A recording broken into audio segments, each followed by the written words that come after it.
Fanny Morès, bonjour. Merci de vous prêter une fois de plus au jeu de l'interview. Alors voyez-vous, en lisant votre livre, on y croise, on pourrait dire des gangsters, des voyous. On parle beaucoup de gangsters à l'ancienne, mais aussi des voyous actuels, enfin des voyous d'hier, je dirais. Et en particulier un homme que vous avez bien connu, Roger Knobelpies. Est-ce qu'on peut en parler un peu avec vous? Voilà. Roger Knobelpies a été votre ami, il faut le dire. Oui, Et ouais. qui était vraiment Roger Knobelpies, qui a quand même une image assez controversée? Alors, j'aime pas trop baver sur mes potes, surtout quand ils sont plus là, pour approuver ou réprouver ce que j'ai à dire. Qui était, je pense que la biographie de Roger, elle est faite. C'est un type assez brillant, très vif intellectuellement, qui a tapé, je crois, entre 26 ou 28 années de placard, qui allait beaucoup au braco.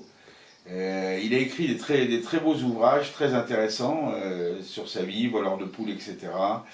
Et d'autres livres. Il a été avec Jacques Mérine en QHS.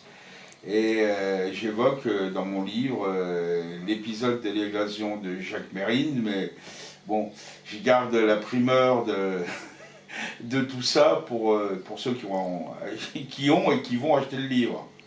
Est-ce qu'il était réellement incontrôlable comme on l'a beaucoup dit? Il n'était pas facilement contrôlable. 2 ou 3 fois, je l'ai vu monter dans les tours et j'avoue que on sentait qu'il y avait écrit warning grave, quoi. Danger. Quand il commençait à avoir les yeux un peu ronds et à devenir rouge, c'est mauvaise limonade, quoi. C'était quelqu'un de dangereux selon vous? Oui, pour avoir un langage un peu trivial, c'est un type qui portait ses couilles, ouais, vraiment. Vraiment, c'était un vrai mec, c'était un très bon ami, très fidèle, généreux. Par contre, partout où vous pouviez prendre de l'oseille, et quand il sentait qu'un type avait de l'oseille un peu facilement, comme il disait, mon petit Fredo, faut que j'aille à la reprise. Il faut de la reprise. C'était son truc. C'est son mot. C'était essentiellement un braqueur de banque, on peut le dire. Ouais, essentiellement, ouais, mais bon, il savait aussi... c'était un artiste, c'est-à-dire il peignait un peu, par exemple, je vais citer une anecdote. Je sais qu'il y a quelques personnes dans la Nièvre qui ont beaucoup d'argent et qui étaient soi-disant amis avec lui. Il les protégeait. Et il avait une forme de raquette indirecte qui constituait à leur vente des tableaux, qui peignait d'ailleurs plutôt pas mal, mais bon, pour un grand, c'est pas Charles Bataille à la peinture. Et un tableau qui pouvait valoir 500 balles, il le vendait 15 000 ou 20 000 euros, ce qui lui permettait d'avoir de l'argent, de pouvoir expliquer ses revenus et de aussi protéger des mecs qui avaient besoin d'être protégés, quoi. Il a essayé de faire carrière à la télévision, un peu au cinéma, ça n'a pas fonctionné. Si, il avait des très bons rapports avec Mocky. Il faut savoir quand même que l'histoire du film Les Lyonnais, il en est à l'origine, hein. Mon Vidal avait fait un livre qui avait marché plutôt moyennement, qui avait tiré à 1000. Quand on a un nom comme celui de Mon Vidal, et c'est pas beaucoup, 1000. Et Roger a rencontré Momon, ils ont mangé, et c'est lui qui a fait l'intermédiaire entre Olivier Marchal et les producteurs. Je pense qu'il s'est bien graissé un peu au milieu. Je sais même de mémoire, je me rappelle être monté à Bourges un jour où il y avait Smaïn et l'épouse de Olivier Marchal pour la sortie d'un film, ça s'appelait Le Petit gars de Méline Montant, quelque chose comme ça. Monté avec lui en DS avec mon fils Paul, et il avait des comptes à régler qu'il a réglé apparemment. Smaïn a été un peu au milieu, arrangé le coup, qui était son ami. Bon, après la suite, je sais pas, et puis même si je savais, je le dirais pas. Alors, ce parcours de ce gangster que vous avez connu, on peut dire ce gangster tout de même, Bien connu, bien connu, que vous avez bien connu. Il mangé à la maison souvent. Il avait un côté fragile, me semble-t-il. Un côté... Ouais, fragile, c'est un sentimental, Roger. Déjà, c'était un homme à femme. Hein. C'était un type, c'était un grand séducteur qui parlait très très bien, et puis il avait le prestige voyou qui opère pas mal. Donc ça fonctionne le prestige voyou. Après, ça vaut ce que ça vaut parce qu'à l'arrivée, les nanas restaient pas. Mais on parlait souvent d'un truc tous les deux. Et il était assez d'accord avec moi parce que j'avais une maxime que je tenais de mon père, qui avait fréquenté beaucoup de voyous.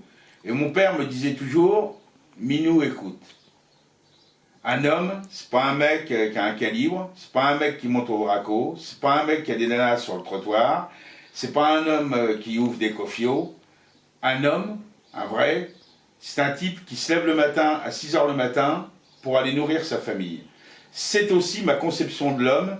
Et lui me disait qu'il aurait plutôt aimé être cet homme-là. Il a été gangster un peu comment dirais-je, par accident, c'est malheureux accident. Est-ce qu'on pourrait dire par pauvreté?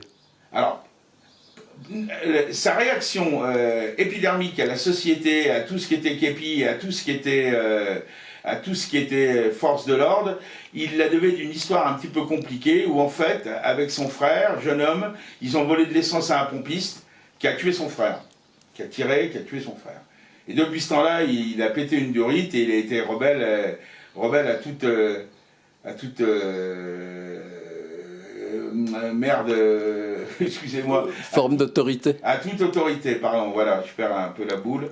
Et donc ça lui est resté, c'était un écorché vif, absolument écorché vif. Et je vous dis, ça prenait encore plus de valeur, son côté écorché vif, quand il avait une colère contre quelqu'un, il devenait rouge, il avait les yeux exorbités, il était très dangereux.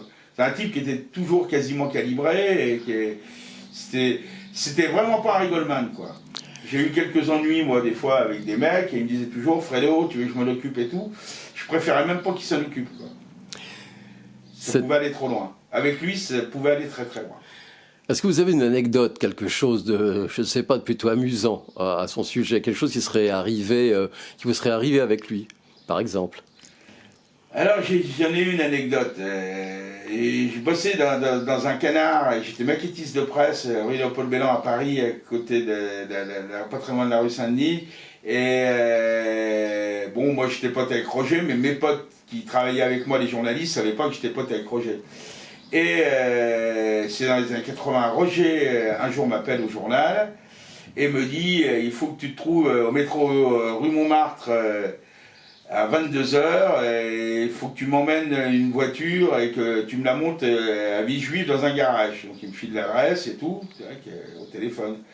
Un mec vient avec une ambulance, et j'ai pris l'ambulance, je l'ai amené à Villejuif. Et les sacs derrière, je sais pas ce que c'était, parce que j'ai eu la curiosité de regarder, mais j'ai pas eu le courage de les ouvrir. Je les ai posés dans un garage à Villejuif. Ce qu'il y avait dedans, c'était des pétards, c'était de l'oseille, c'était des prospectus, parce qu'il avait un côté gauchiste et tout ça aussi, des trucs d'imprimerie. Bon bref, et donc j'ai pris une ambulance avec le gyrophare, et j'ai fait rue Montmartre, place d'Italie. Je me rappelle avoir,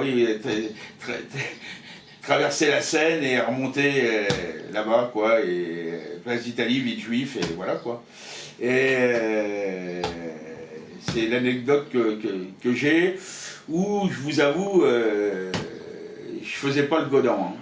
Voilà. Je faisais quand même pas le malin. Une fois que ça a été fait, c'était un mec qu'on pouvait pas lui refuser.